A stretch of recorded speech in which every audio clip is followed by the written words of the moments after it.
size of things? It's a matter of perspective, like the biggest step in the history of humanity. It was a size 8. What seems small can turn out to be huge. Small things can trigger powerful changes in the world. That's not a vague statement. It's what we believe in. Here at Merck, we don't measure things by their size. We measure them by the impact they have on millions and even billions of lives every day.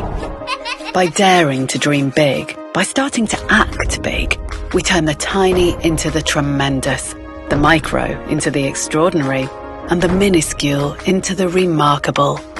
Or in other words, at Merck, there's nothing small in what we do.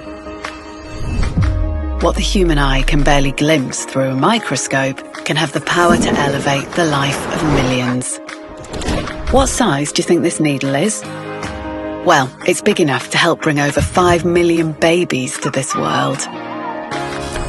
We helped to create this atomic-sized marvel, the fabric of our future, paving the way for artificial intelligence that could change the course of mankind more than any other thing ever did. At Merck, every idea begins with a joint vision, fueled by hours and hours of hard work and dedication, and sometimes too much coffee. With every idea, every improvement, every innovation, we turn the microscopic into the awesome. We turn the small into the big. At Merck, we spark discoveries to elevate humanity.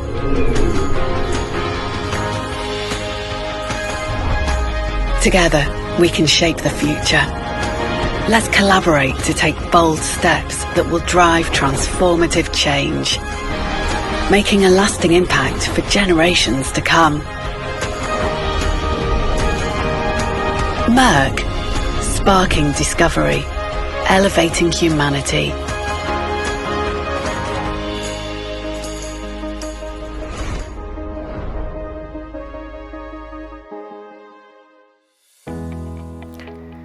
Seja bem-vindo ao Pipeline Brasil, o podcast que conecta ciência, indústria e inovação. Aqui celebramos as mentes inquietas, as ideias que transformam e os caminhos que constroem uma indústria mais forte, sustentável e brasileira. Aqui serão apresentadas discussões técnicas, trajetórias inspiradoras, tendências que impulsionam a nossa indústria e reflexões que inspiram quem acredita no poder do conhecimento para mudar a realidade, sempre com rigor, clareza e visão estratégica. Pipeline Brasil, a voz de quem faz ciência acontecer e transforma o país. Pessoal, bem-vindos de volta ao Pipeline Brasil. Estamos com mais um episódio para a gente poder discutir um pouco sobre inovação e desenvolvimento tecnológico no Brasil. Hoje contamos com a presença do Vitor Seabra, lá do Centro de Apoio ao Desenvolvimento Tecnológico da Universidade de Brasília. Vitor, muito obrigado, seja bem-vindo. Obrigado por ter encontrado um espaço na sua agenda para a gente estar aqui conversando um pouco hoje sobre inovação tecnológica. E acredito que a gente seja capaz hoje de discutir vários aspectos que são importantes e falar também um pouco sobre a estrutura da UNB para o desenvolvimento de inovação e quais são as perspectivas para os próximos anos. Muito obrigado, Vitor. É um prazer enorme estar participando do Pipeline Brasil, falando aqui em nome do CDT e do Ambiente de Inovação da UNB. E obrigado pelo convite. Estamos aí. Perfeito. Vitor, eu queria te pedir para a gente começar, para você contextualizar um pouco sobre o que é o CDT, né, o que é o Centro de Apoio ao Desenvolvimento Tecnológico na UNB e qual é a importância do CDT para a inovação de tecnologia dentro da universidade. Não, joia. Eu gosto muito da ideia de inovação como uma comunicação entre pessoas diferentes, né? Então, para mim, esse é um dos melhores conceitos para todo mundo entender o que é inovação. Não adianta você ter um melhor filósofo da inovação se ele estiver falando para os pares e a gente não estiver fazendo aquilo que o brasileiro faz muito bem, que é misturar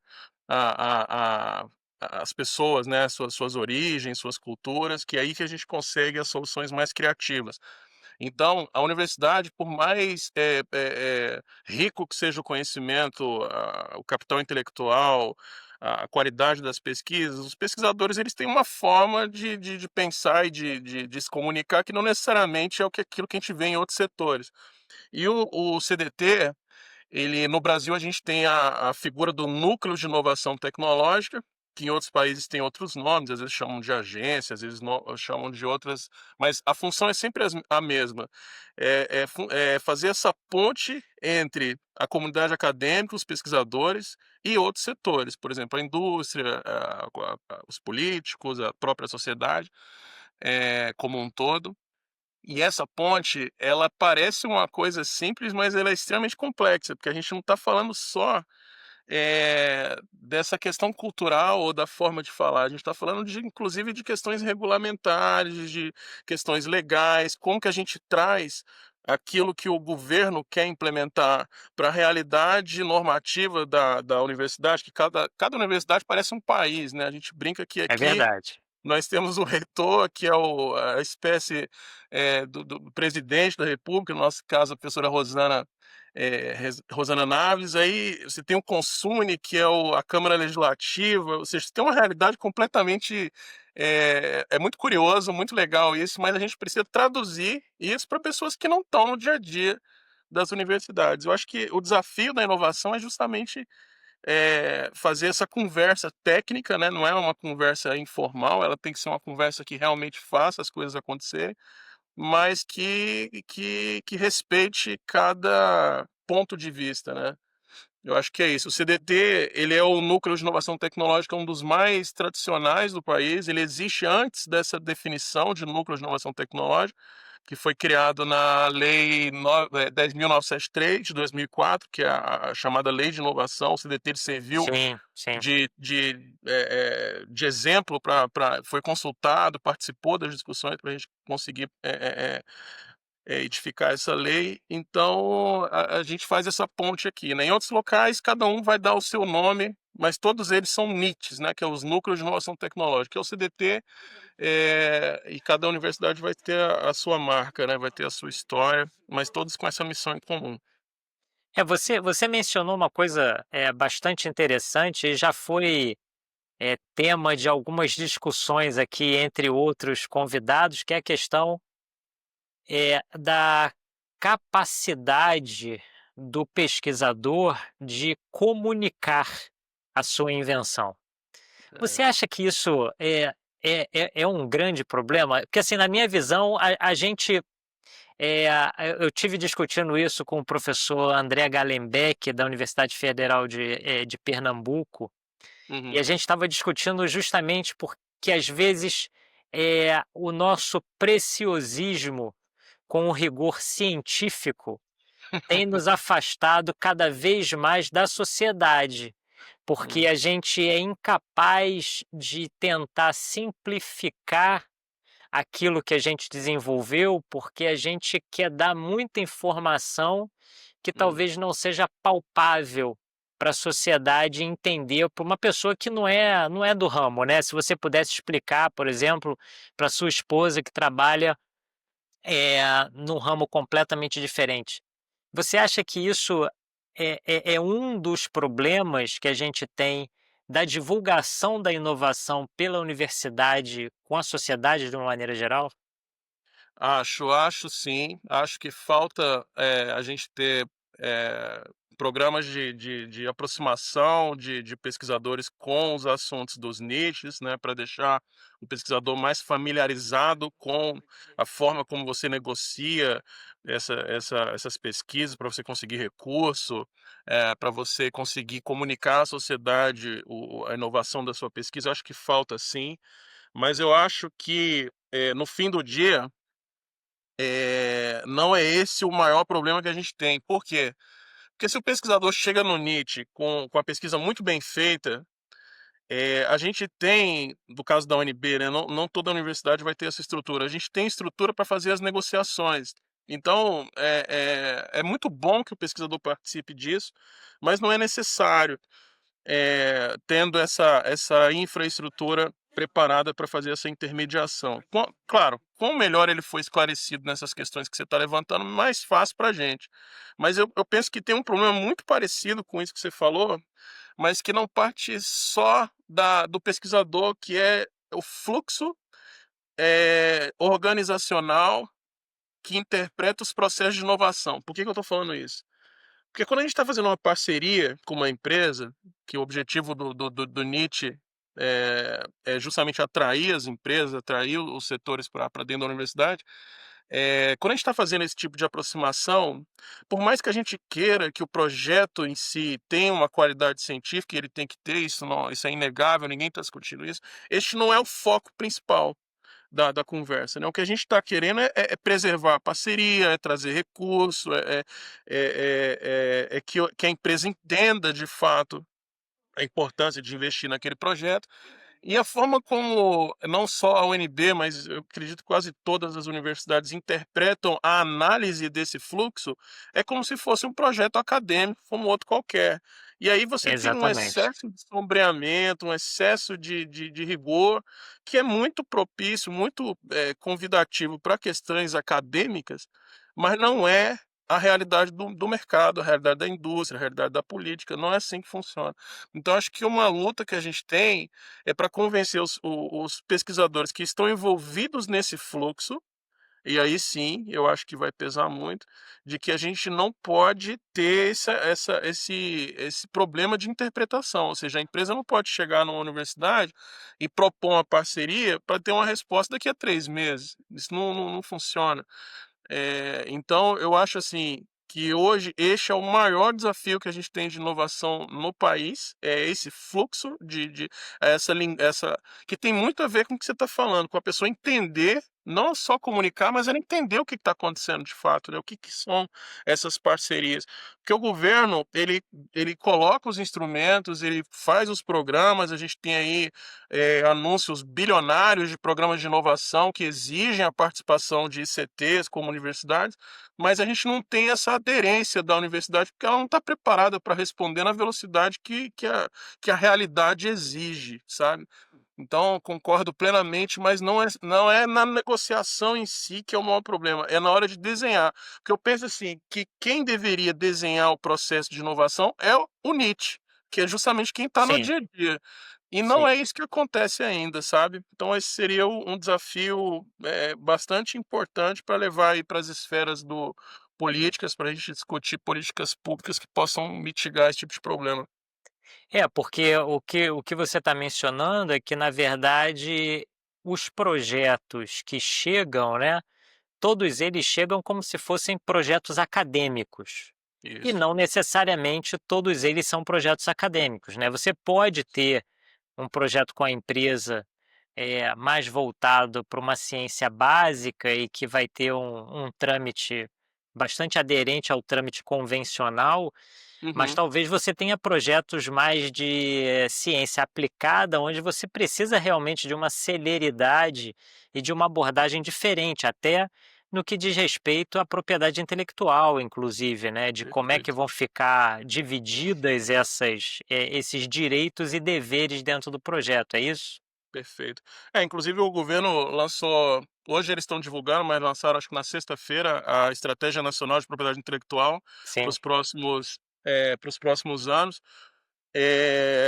Eu tenho certeza que fizeram um trabalho muito bom, porque a gente tem aí uma realidade muito hostil para o Brasil, porque quase 70% das patentes que a gente tem aqui são de matrizes estrangeiras que vêm para cá fazer os depósitos, mas eles mantêm a propriedade intelectual na matriz em outros países, então a gente precisa que o Brasil faça patentes, né, que ele consiga avançar na maturidade tecnológica desses projetos a ponto de ter uma patente e depois chegar à indústria. E eu não tenho nenhuma dúvida de que se a gente não aproximar os setores das universidades, isso não vai acontecer. Então, por mais que a estratégia seja bem montada, documento bonito, todo técnicos maravilhosos e tal, no dia a dia das universidades, que é um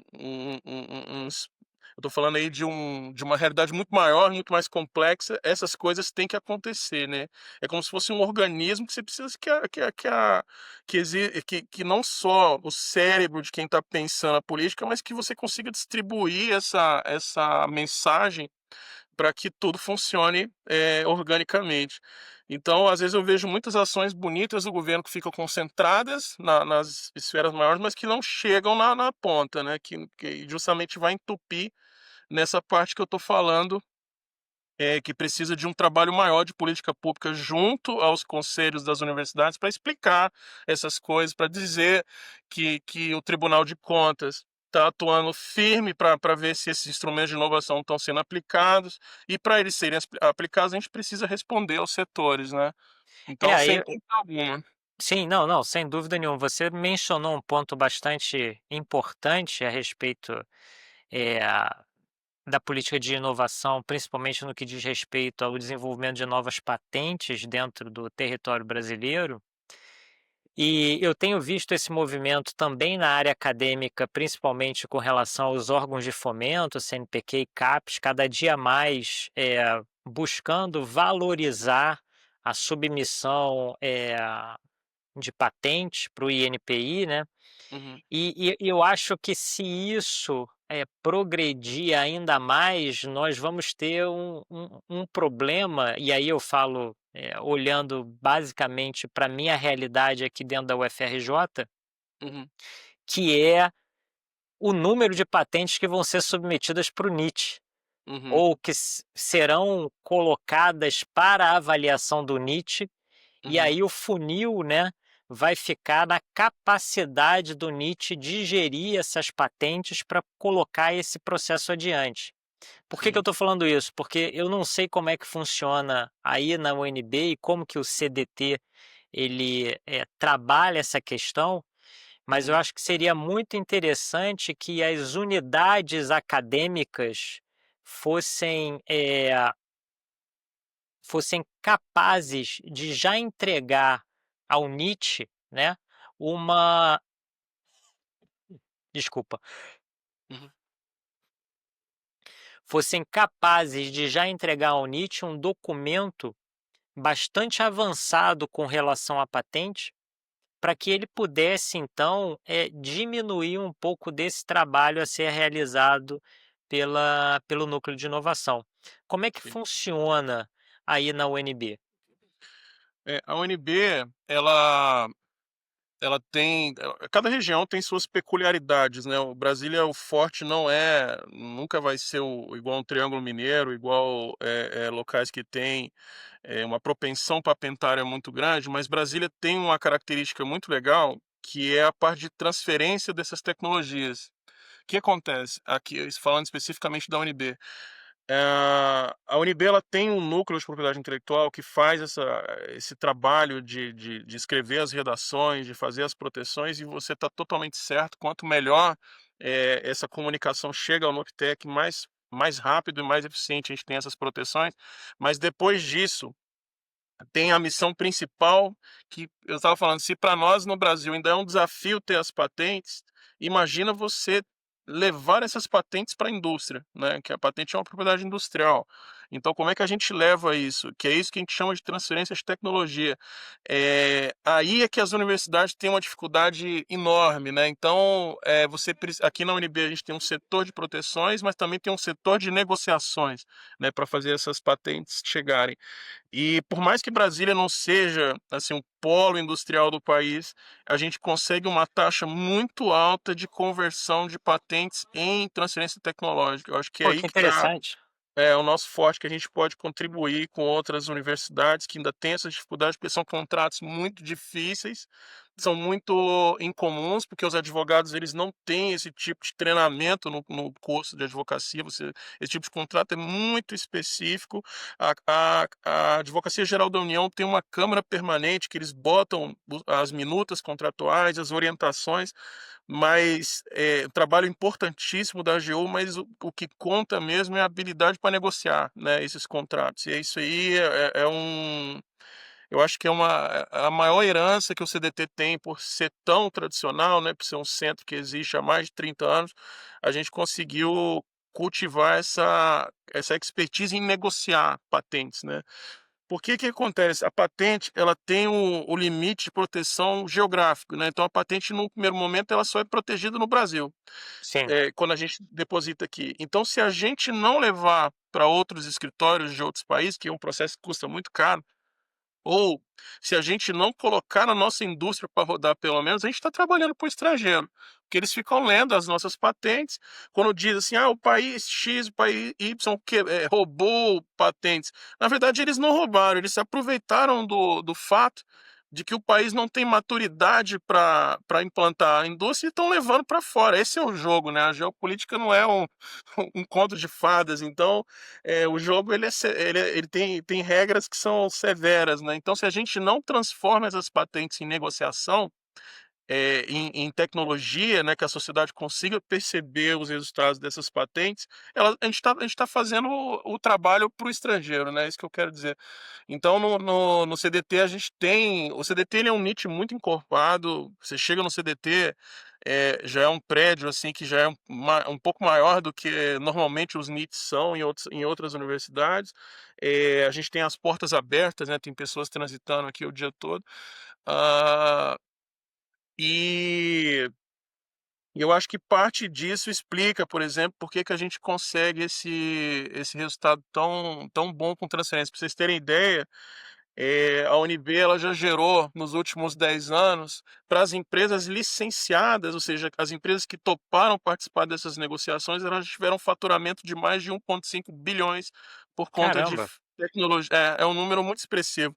A universidade fica com um percentual pequeno disso, né? Porque quem vai, por mais que a tecnologia seja desenvolvida na universidade, quem vai ficar com a fatia do bolo maior, ou quase tudo, é quem leva ao mercado, né?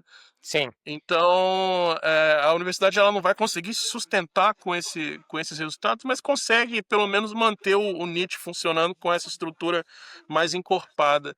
É claro que a situação ainda não é a ideal, né? Eu penso que no Brasil inteiro a gente ainda tem o que eu estava falando anteriormente, a dificuldade das empresas, das instituições estarem dentro da universidade participando das pesquisas, e a UNB também tem esses desafios. Eu não estou dizendo que é mil maravilhas, mas nessa parte de negociação a UNB é muito boa, muito Pô, boa. isso é muito interessante. E assim, Uhum. como que você viu, como é que você vê, né, na verdade, o impacto do marco legal de inovação, no florescimento, vamos dizer assim, das startups de base tecnológica dentro da universidade, se você consegue identificar alguma mudança de antes do marco legal e após o marco legal, se isso capacitou, vamos dizer assim, a universidade a produzir mais startups de base tecnológica. Excelente. O marco legal, ele trabalhou com uma lei de 2004. Alguns Sim, conceitos do marco legal parecem que foram criados em 2016, depois de 2018, mas eles já existem desde 2004. Eu acho que a principal contribuição do marco legal foi uma aproximação com as instâncias que mexem com o regulamento no governo, por exemplo, a AGU. A AGU, ela tem feito um trabalho maravilhoso com inclusive pessoas que participaram lá do marco legal, da forma como você estruturou o marco legal. Hoje está falando aí do Bruno Portela, do Rafael Dubé, por falar do... nisso, temos uma conversa agendada com Bruno Portela, hein? Vai ter um Nossa, episódio aí com maravilhoso. Bruno Portela falando do sandbox regulatório e de todas essas questões. O Bruno é o nosso anjo da guarda, porque sempre que alguém fala que não pode fazer alguma coisa, a gente chama o Bruno e ele fala, pode. Na verdade, tem instrumento para tudo. O Bruno sempre fala isso, tem instrumento para tudo, mas você tem que fazer da forma correta. E é justamente isso que eu acho que foi um marco legal. O governo se aproximou mais desse dia a dia que a gente estava conversando aqui, e criou essa câmara permanente que tem todos os instrumentos. Por exemplo, a empresa quer entrar dentro da universidade, tem instrumento. Ela quer entrar para fazer pesquisa, tem instrumento. A universidade quer prestar serviço para essa empresa, tem instrumento. Então está tudo previsto, só falta realmente essa aplicação. A AGU ela criou o Labori, né, que é a CT, que é uma Sim, ICT sim. que serve inclusive para treinar os próprios procuradores das universidades para se habituarem mais com esses processos de inovação. E aí vem a sua pergunta, que é excepcional, que é o quanto isso interfere no dia a dia das startups. Qual é o nosso problema hoje com as startups? A gente não está mais numa fase de ideação, né? A gente já tem muita gente boa que está mais na frente e que não está precisando principalmente de um espaço para fazer a escala piloto, para fazer Exatamente. os testes em ambiente controlado. E aí é que está o nosso desafio atual. Há 30 anos atrás era muito legal a gente falar em programas de ideação, mas agora eu acho que a gente precisa mudar um pouco a chave, no sentido assim, tudo bem, vamos continuar fomentando, financiando programas de inovação, mas a gente precisa financiar programas com uma pegada industrial para as startups. E aí a chegada da AGU com os instrumentos regulatórios, o sandbox, com essa coisa que eu estava falando da empresa estar dentro da universidade fazendo pesquisa, isso vai ser fundamental. Então, a universidade, a startup às vezes aprova, por exemplo, um edital da FINEP, que coloca ali alguns milhões na mão de uma startup, mas ela precisa, na contrapartida, de entregar uma pré-escala industrial, ela não consegue o recurso ou não consegue o insumo, e a questão é justamente essa: os programas de inovação, eles não podem ser só eu dar o recurso e esperar que a startup entregue o resultado. Não é assim que funciona. Se a gente vê outros países, eles acompanham, inclusive para ver se vale a pena você continuar financiando, né? O Estado ele assume o papel de investidor, coisa que a FINEP tem feito muito bem. Mas ele precisa acompanhar, né? E a FINEP, por melhor que seja, às vezes eles não vão ter estrutura para acompanhar startups no país inteiro. Então é por isso que a gente está falando aí de políticas públicas, né? De como que a gente ajuda a FINEP e o MCTI a implementar esses programas industriais. Então eu penso que o Brasil já avançou. A gente não está mais só nas ideias, né? A gente está realmente com muita gente boa que não tem local para produzir. Isso é um problema seríssimo.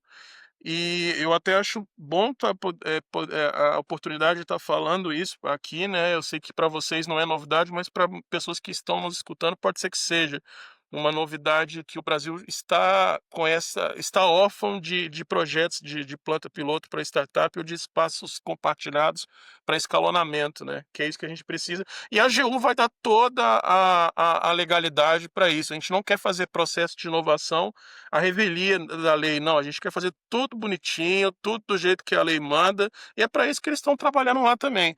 Então o Brasil hoje, esse cenário é esse: tem muita gente boa trabalhando, mas a gente precisa integrar esses trabalhos para que a gente consiga fazer inovação.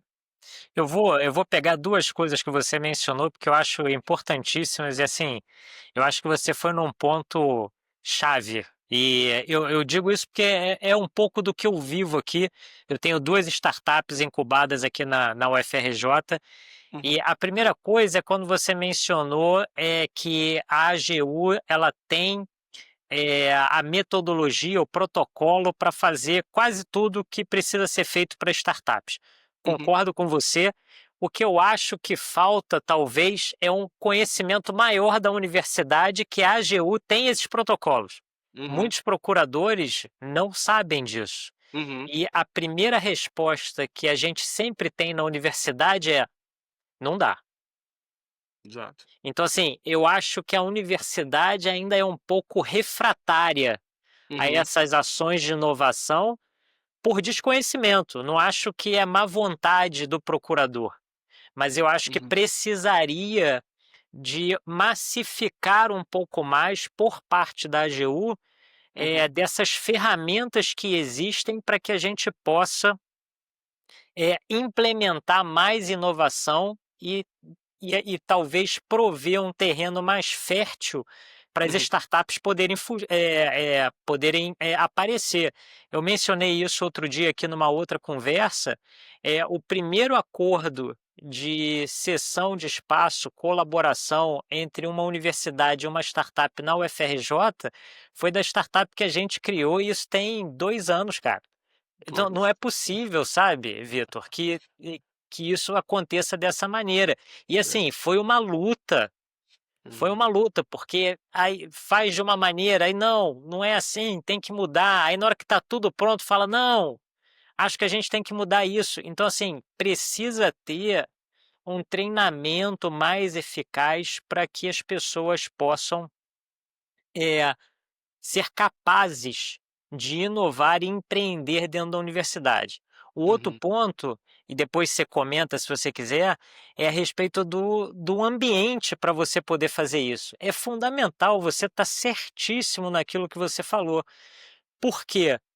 Porque a nossa, vamos dizer assim, o nosso ecossistema de inovação é muito voltado para a inovação em tecnologia da informação, aonde você não precisa de um laboratório cheio de especialidades, de equipamentos e com um grau de controle de risco específico. Você pode ter uma sala, conexão à internet ou qualquer outro tipo de coisa, ou às vezes é uma impressão 3D. Uhum. Não estou diminuindo esse tipo de inovação, só estou dizendo que são requisitos muito mais simples do que a Deep Tech precisa para empreender. E Sim. quando você vai para fora do Brasil, você vê que os núcleos de inovação, muitas das vezes, possuem áreas onde essa startup pode alugar um pedaço, uma bancada. E Uhum. junto com essa bancada vem uma série de equipamentos que eles vão poder utilizar para desenvolver aquela tecnologia desse. Esse talvez seja o sonho que a gente precisa sonhar para as deep techs no Brasil, né? E É. sem querer fazer propaganda já fazendo, né, mas a UFRJ, ela tá com um prédio de biotecnologia com essa ideia, que é Uhum. justamente você poder fornecer espaço para as empresas de deep tech poderem fazer tendo uma infraestrutura mínima inicial. Porque imagina, você não pode começar uma startup querendo fazer um investimento numa planta que custa 10 milhões. Como é que você vai começar? Como é que você vai sair do zero com isso? Não tem como, né? Não, exatamente. E você vê como as coisas às vezes estão nos detalhes, né? Por exemplo, quando uma startup vai alugar um espaço que, por exemplo, está numa universidade pública que é financiada pelo governo, a ideia que você tem que ter daquilo não é uma atividade imobiliária como se fosse outra qualquer. Exatamente. E que o legislador pensou, e a Câmara, o pessoal, o Bruno, todo mundo pensaram, que quem tem que dizer se o valor está condizente ou não é o NIT. Que o NIT vai chegar e falar assim: olha, pessoal, vocês não podem cobrar isso das startups porque estão cobrando ali no prédio ao lado. Aqui a gente tem um papel de fomento, aqui a gente precisa que essas empresas se desenvolvam para depois, lá na frente, elas trazerem recurso para a universidade. Então, parece uma coisa óbvia, mas a gente tem muito esse desafio ainda de entenderem que você ter startups populando a universidade não é por si só, em questões imobiliárias, uma fonte de recursos para a universidade. A universidade não vai ganhar dinheiro dessa forma, sabe? Não é o nosso escopo, não é o nosso KNAI, a gente não é uma agência imobiliária. A gente precisa, e por isso que a própria lei prevê, inclusive, que essa ocupação pode ser não onerosa, ela pode ser de outras formas. Então, por Legal. exemplo, se é uma empresa que já está com a missão de levar uma tecnologia da universidade para fora, a universidade já rigou no início, não precisa nem cobrar financeiramente, porque se tem um espaço ali e ninguém está usando, por que não deixar o pessoal ocupar aquele espaço? E na medida que a empresa consiga adquirir recurso, você vai fazendo essas adaptações com outras taxas, com outros contratos. Então, a gente tem instrumento legal para tudo isso, já está muito bem resolvido, mas é como você falou, falta essa comunicação, né? Um dos maiores desafios que a gente tem é de comunicação organizacional, e eu penso que no futuro o Brasil vai ser uma potência tecnológica, mas a gente precisa percorrer esses caminhos agora, sabe? A gente está no momento de criar as bases para lá na frente a gente conseguir alcançar esse objetivo, sabe? Se a gente não fizer esses ajustes agora, a gente vai ficar mais aí, sei lá quantas décadas sem industrializar o país. Então, é isso, alguém tem que fazer o trabalho e eu acho que a gente está começando isso, as próximas gerações vão colocar isso para rodar. Não, sem dúvida. E eu acho que um ponto muito importante para viabilizar esses espaços, talvez seja o sandbox regulatório, né. Uhum.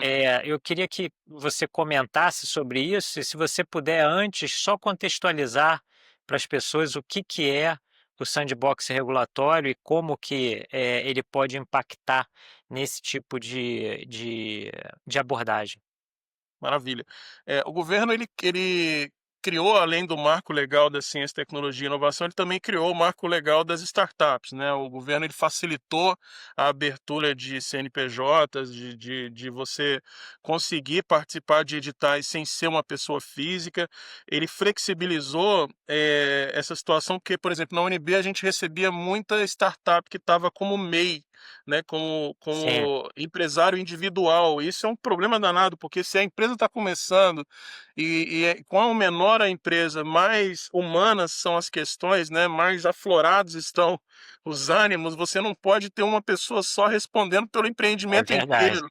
Então a gente tinha e com o passar do tempo, a gente foi vendo depois do marco legal das startups que essas empresas foram se constituindo, né, como startups de fato e não mais como MEI.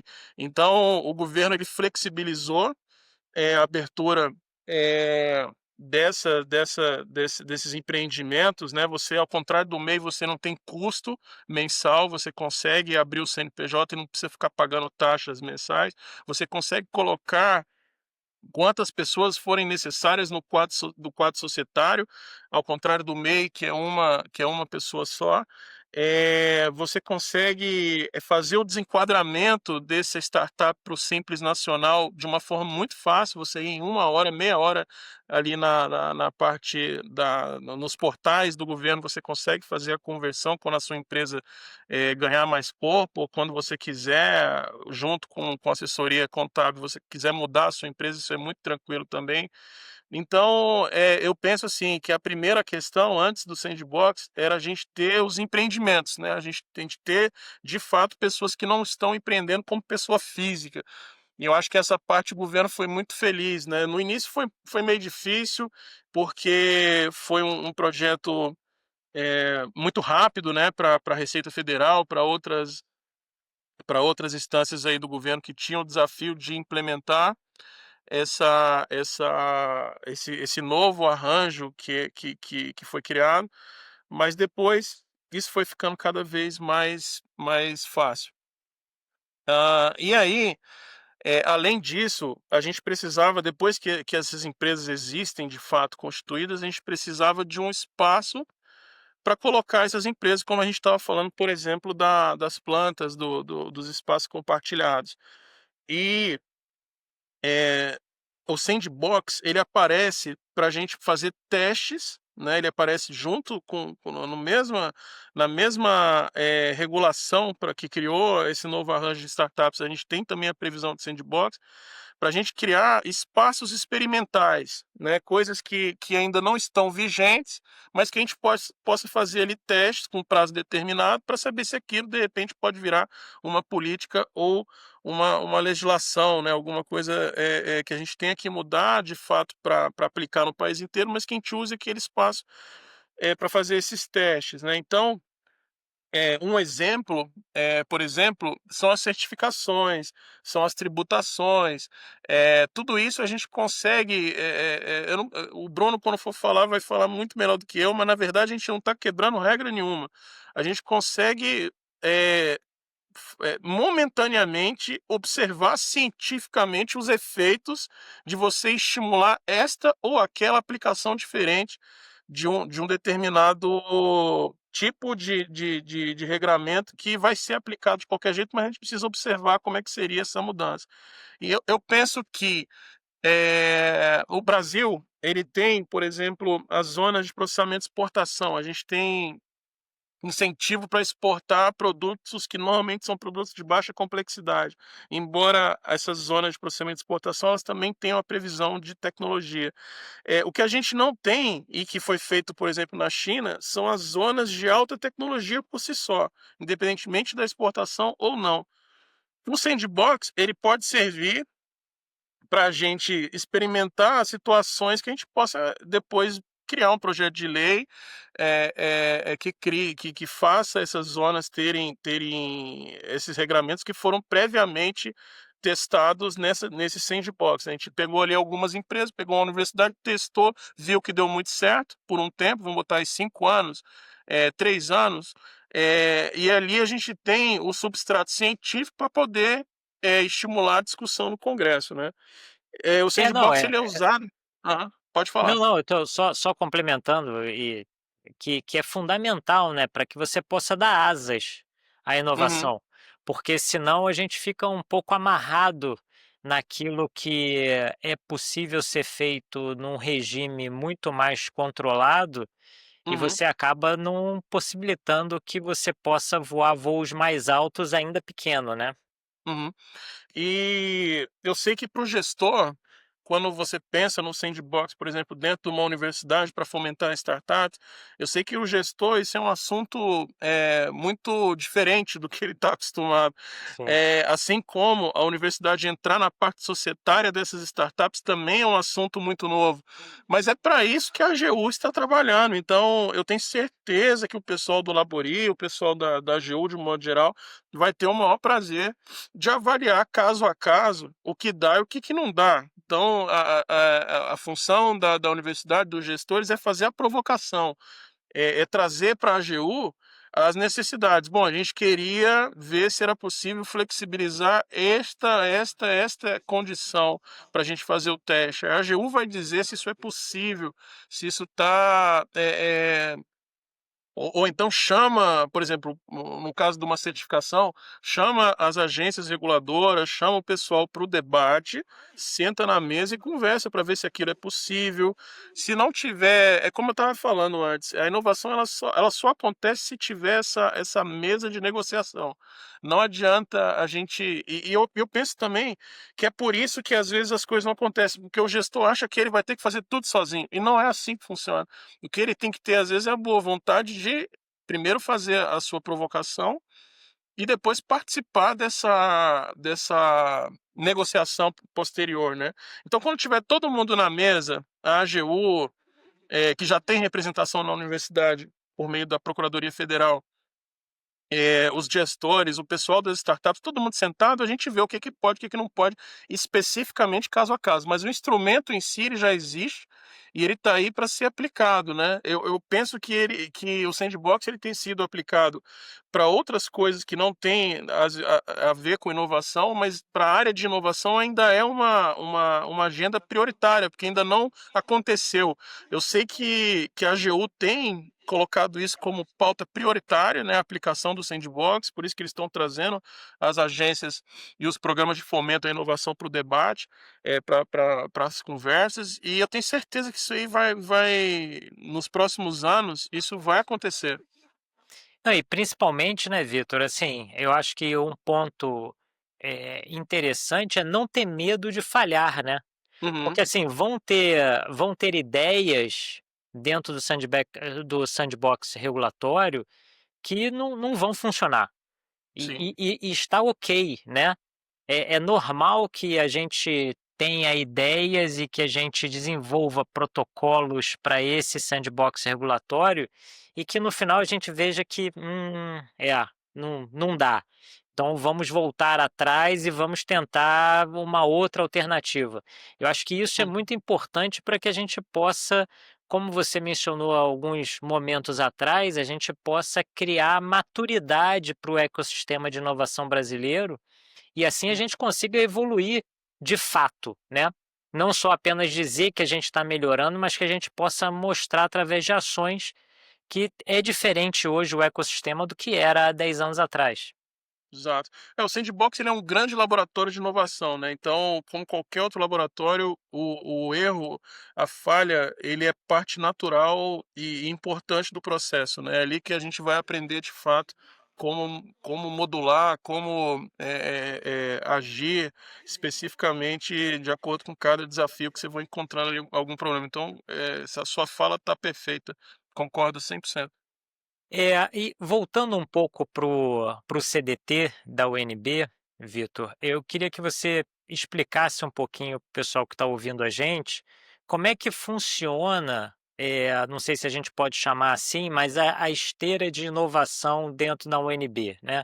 Então, Uhum. um professor ou um aluno tem uma ideia de desenvolver um produto ou já tem um produto desenvolvido e ele quer transformar isso numa startup, ou ele quer licenciar isso para uma empresa, ou ele quer fazer uma spin-off. Quais são, as diferenças legais nessas oportunidades que ele tem? E se ele tem isso, qual é o caminho que ele segue dentro da UNB? Joia. O CDT, ele tem um programa de incubação que foi criado na vanguarda das incubadoras lá no início dos anos 90, quando ainda usavam outros termos, né? Outro dia eu achei uma regulação daquela época que eles chamavam de incubadeiras, né? Eu achei tão interessante, mas você vê que era um assunto que na época ninguém sabia o que era, né? E o pessoal já estava tentando trazer de fora essas necessidades que lá fora já são muito bem conhecidas, mas no Brasil até então era tudo novidade. E no início, quem criou o programa foi o professor Luiz Afonso Bermudes, que foi quem inaugurou o CDT. E na ideia do professor Luiz Afonso é que a incubadora ela servisse para os alunos da universidade, né, para as spin-offs, para aquelas tecnologias que estiverem florescendo dentro da universidade. Com o tempo, e a gente teve aí outras instituições, né, se engajando com inovação. Hoje em dia tem incubação até dentro do Sebrae, então é um negócio assim totalmente diversificado, né? O programa de incubação da UNB começou a ter um público muito forte externo também da própria região aqui, Olha, empresas legal. desamparadas que não tinham, e não era de fato a ideia inicial, creio eu, do professor Bermudes, mas ele adaptou muito bem essa chegada. Depois ele criou incubadoras temáticas. O trabalho continuou, né? Nos diretores que o substituíram foram dando também a sua contribuição para esse programa, que às vezes muda de nome, às vezes muda apresenta algum edital diferente, mas a ideia no início era essa, né? Era servir, porque existe essa preocupação que é uma realidade que acontece hoje em dia da mesma forma que acontecia na época dele, que é os alunos se organizarem num projeto de pesquisa durante uma disciplina, fazem um esboço de um protótipo, colocam às vezes dinheiro do próprio bolso, aí termina a disciplina, aquele produto se perde, né? O que faz com essas ideias? Isso ainda continua sendo um desafio. Assim, o Bermudes ele não estava errado, porque na UNB aquilo que eu estava falando anteriormente, aqueles bilhões de royalties, né, aquele efeito que a gente tem das transferências tecnológicas, eles decorrem justamente de empresas que nasceram aqui, como a Criotech, por exemplo, Sim. que tem essa missão de levar um bioestimulante aí para a sociedade que pode interferir, inclusive, na soberania tecnológica com relação a alimentos, né? Um assunto tão prioritário para todo o mundo, né? Não só para o Brasil. Então, o professor ele tinha razão que normalmente as melhores tecnologias elas surgem nas universidades, mas a gente não pode deixar de observar que às vezes tem pessoas que não são da UNB, mas que têm tecnologias tão boas quanto, né? Então, um programa muito plural, além da incubadora, porque não adianta a gente ter um programa de incubação se a gente não tiver os outros instrumentos funcionando. A UNB tem um setor de parcerias que cuida da parte de serviço tecnológico, quando as infraestruturas, os laboratórios, eles estão prestando serviço para a empresa. Isso é extremamente importante, porque você cria um ambiente amigável para as empresas, De né? Ali você comunicação, né? isso, é um instrumento muito bom porque diferente, um pouco diferente das parcerias de pesquisa, a entrega é mais certa. É claro que o serviço que a gente faz aqui ele é um serviço de pesquisa no final das contas, mas você tem ali uma entrega certa, você tem uma coisa mais pontual, você consegue começar um diálogo muito produtivo com as empresas, e aí você vai ter startups e o envolvimento da comunidade acadêmica nessas parcerias com essas empresas. A gente tem também a celebração daquilo que a AGU chama de acordo de parceria para pesquisa, desenvolvimento e inovação, que inclusive não é nem só a AGU, isso está no decreto 9283 que saiu da Lei de Inovação, que na verdade está falando de parceria, universidade e outra instituição, chamar PPDI, né, que é Acordo de Parceria para PDI. A gente também tem isso na UNB, a gente tem tentado deixar o professor concentrado na parte científica, né? Ele cuida lá do projeto e o CDT faz a parte burocrática de instruir o processo e de fazer com que ele chegue na procuradoria de uma forma padronizada. A gente tem também o núcleo de propriedade intelectual e a parte de negociações que eu estava falando. Isso só funciona se um desses funcionar mal, a gente vai ter impacto na cadeia inteira, né? Então a Sem dúvida. ideia é que todos funcionem bem, né? E eu acho que o CDT ele tem ano após ano melhorado esses aspectos. A gestão que assumiu agora com a professora Rosana, ela na campanha ela já tinha colocado como ponto prioritário revisar o fluxo. Eu acho que essa bandeira é importantíssima. Eu espero que nesses próximos 4 anos a gente consiga revisar esse fluxo burocrático e que se a gente fizer isso, a gente vai ter mais empresas dentro da UNB. Como é que é só uma ideia, por exemplo, de um acordo de parceria entre uma indústria e um grupo de pesquisa na UNB?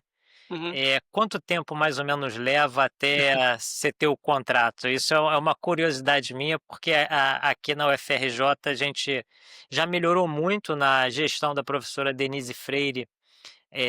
Na última composição da reitoria, ela conseguiu cortar várias partes do uhum. caminho que esse processo tinha que passar, agilizando bastante, mas ainda é um caminho, vamos dizer assim, bastante árduo para esse É. processo. Como é que funciona na UNB e quanto tempo em média isso demora? Aqui também é um processo árduo por conta do sombreamento de análises, né? A gente tem a UNB ela não tem uma regulação específica para acordos de parceria de inovação. O acordo de parceria de inovação ele tem a sua previsão no normativo de contratos, convênios e instrumentos correlatos que serve para qualquer tipo de contrato na UNB. Aí você já tem o primeiro sintoma do que precisa mudar, né? O APPDI que eu estava falando, ele tem que ter o regulamento dele, específico dele. Não adianta jogar ele dentro do mesmo balaio, achando que é a mesma coisa, que vai cair naqueles problemas que a gente já tinha discutido, de ficar Sem analisando com dúvida. excesso de rigor a pesquisa, sendo que não é esse o escopo.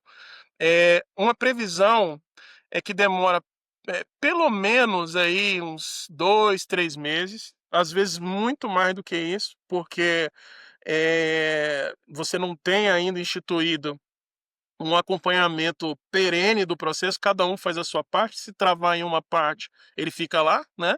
Então, isso é uma coisa que a gestão atual já está mudando, que é o CDT participar de todo esse processo, a gente ficar acompanhando, e para isso a gente precisa de recurso, de apoio, né? Porque o NIT ele é formado por pesquisadores, né? São pessoas que atuam no mercado, atuam em outras instituições, mas também atuam no NIT. Não são pessoas que são empregados da universidade, né? Não tem um vínculo empregatício. Então, é muito importante que esses profissionais eles tenham uma assessoria administrativa muito forte daqueles que são, de fato, funcionários da instituição, né? E eu acho que a UNB também tem esse desafio. E aí a gente tem uma questão interessante que, dependendo do projeto, ele anda ali 1 mês e meio. Quando o Sim. professor é um professor que tem essa pegada de empreendedorismo e conhece a sua unidade e consegue fazer as coisas acontecerem, a gente consegue em 1 mês e meio. Mas tem processo que já parou quase 1 ano, né, Imagino, para ser imagino. aprovado. E então, assim, ainda é uma situação que precisa ser melhorada sem dúvida alguma. Mas eu acho que isso é uma questão que não é só, como eu disse, não é só da UNB, eu acho que todas as universidades precisam rever um pouco a maneira como se trata esse tipo de acordo de cooperação Sim. entre a universidade e vamos dizer assim, o meio externo, né? Seja uma Uhum. indústria, seja lá o que for, para que a gente possa dar celeridade, porque sempre quando eu entro em contato com alguma empresa, e converso com diferentes entes do mundo privado, a primeira coisa que eles falam é: putz, mas assinar contrato com a universidade vai demorar pra caramba até a gente começar esse projeto. sabe, existe sempre essa reticência no que diz respeito à celeridade da universidade em assinar esses contratos.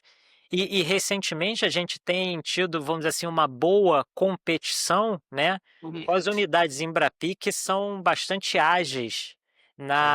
na fixação desses acordos. Então, eu até acredito que a gente tem perdido alguns contratos que poderiam ser entre a universidade e a empresa.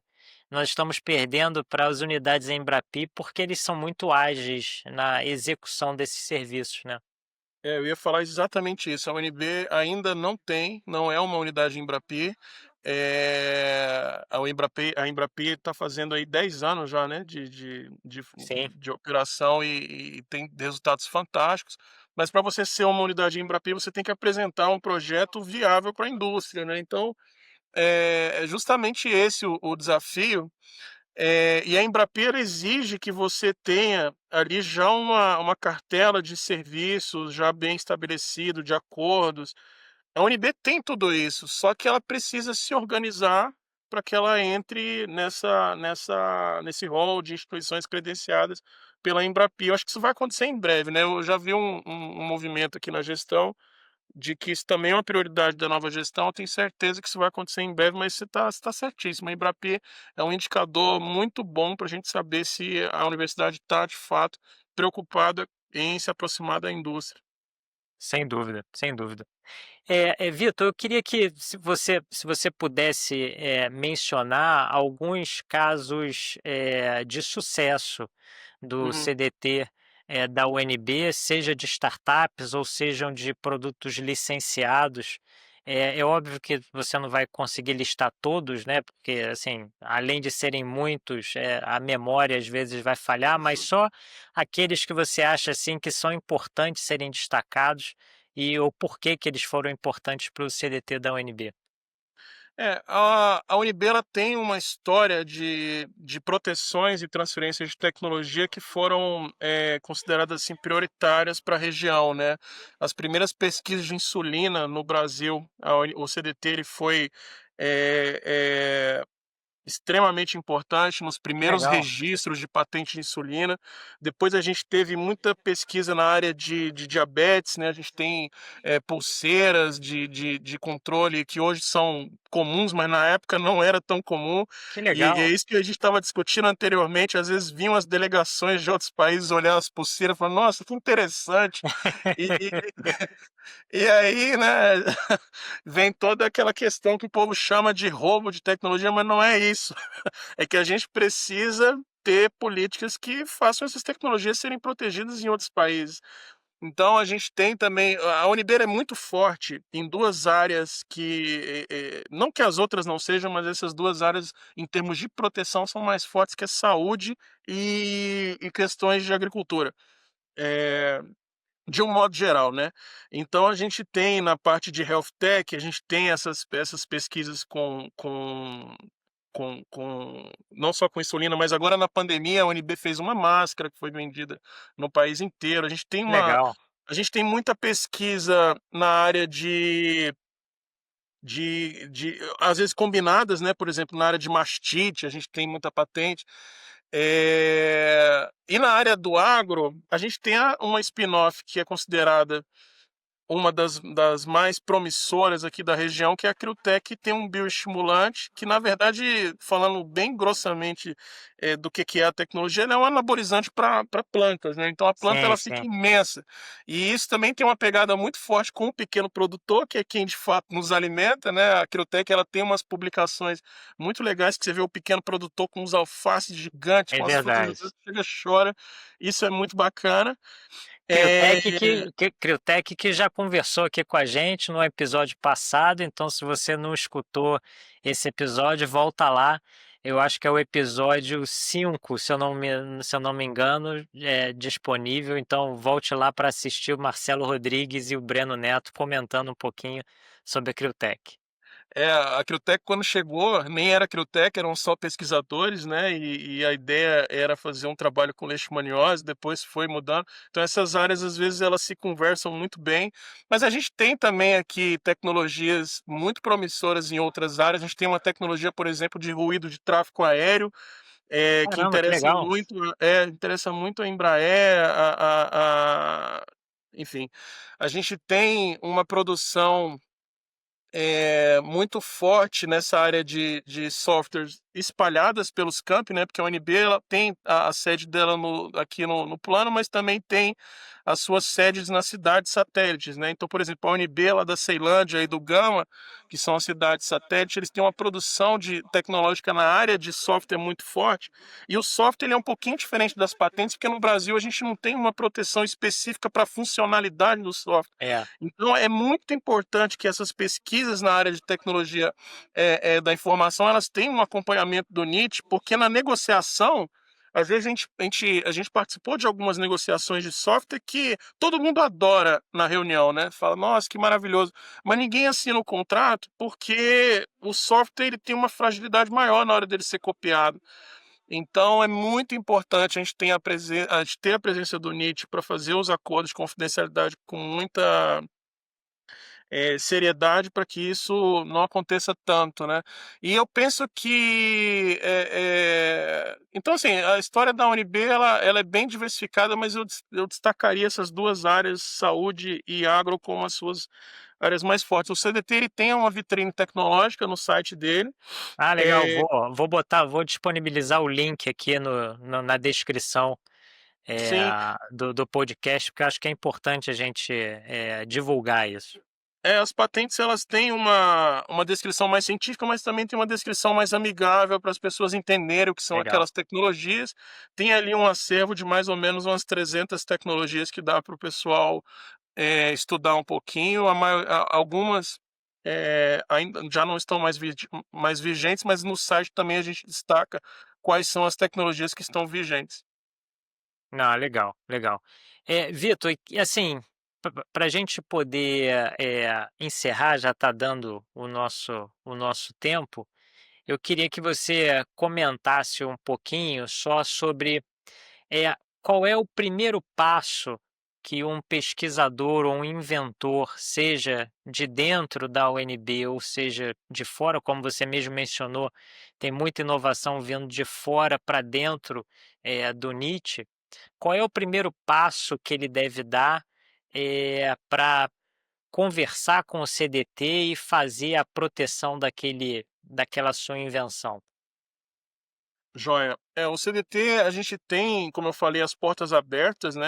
Tem NIT que não é tão acessível como o CDT. Aqui a pessoa chega fisicamente, logo, logo ela já está falando com o diretor, porque é tudo muito convidativo.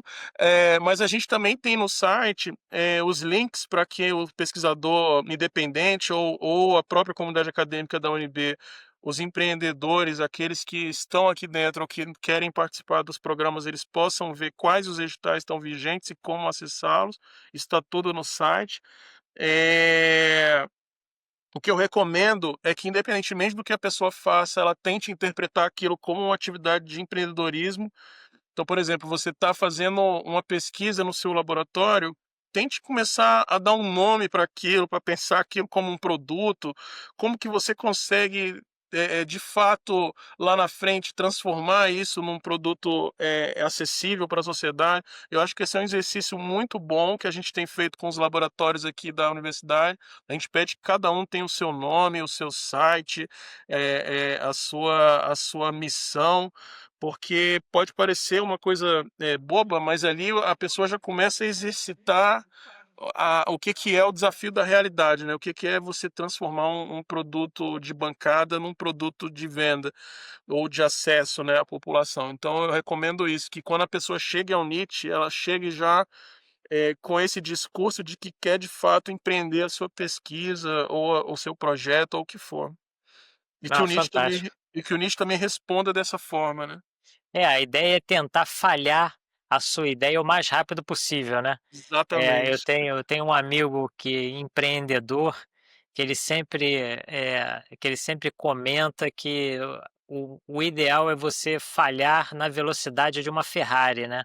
Ou seja, para que você não perca muito tempo em cima de uma ideia que você sabe que ela não vai dar para frente e que você possa então renovar o seu espírito para você poder partir para uma ideia nova e assim poder ter sucesso. Exatamente. Vitor, muito obrigado pelo seu tempo. É uma conversa muito interessante para a gente falar um pouquinho sobre esse ecossistema, sobre o CDT, a UNB. Obrigado por você ter disponibilizado um pouquinho do seu tempo aí para a gente. Espero que você tenha gostado e vamos ver se a gente consegue ter uma mudança um pouco no ecossistema de inovação para que a gente possa ter cada vez mais empresas capazes de inovar e empreender saindo da universidade, onde a gente tem um acúmulo de conhecimento muito grande e a gente pode reverter isso para a sociedade também na forma de startups e empresas inovadoras. É um prazer imenso, agradeço demais pela oportunidade de estar aqui no Pipeline. A UFRJ é uma instituição que a gente usa como referência, assim como a AGU. A gente às vezes fala, mas na UFRJ eles estão fazendo, por que a gente não pode fazer aqui? Então acho que as instituições elas precisam conversar mais, mas a UFRJ certamente é um espelho para as outras universidades que inovam também. E um prazer imenso. Qualquer coisa pode me chamar que eu estou à disposição. Perfeito. Muito obrigado. Um abraço.